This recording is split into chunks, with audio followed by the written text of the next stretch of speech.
Welcome to 60 Seconds of Science, brought to you by Pioneer. Returning a field to continuous soybeans seems like a bad idea. For the most part, it is. But you may need to return to soybeans for a second year. There's not a lot of economic incentives right now for producing continuous soybeans.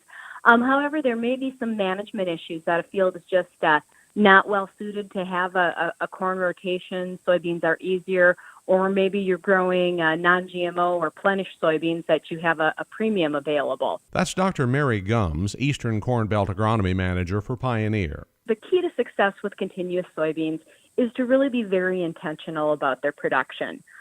Too often, soybeans is kind of the other crop, and it gets the leftover fertilizer from the corn crop, and it's kind of considered the easier management crop.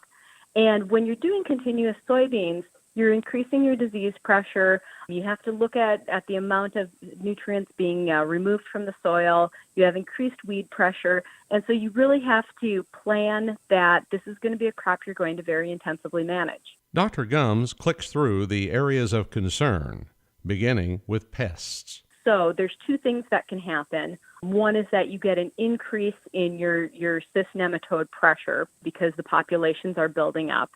And the other thing that can happen is you can get a shift to a different HG type. If you do plant, she says scouting and having fungicides ready are a must. If you are Interstate 80 or south, I would be on the lookout for frog eye. Another disease to be aware of for continuous soybeans, especially if you're north of I-80, would be white mold. And if you had bad white mold in a field, I'd really question whether or not it's appropriate for continuous soybean production.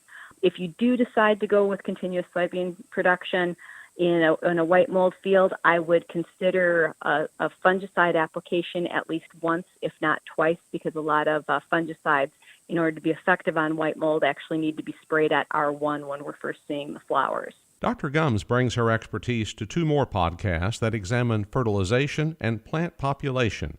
You can find them on this website. This has been 60 Seconds of Science, sponsored by Pioneer.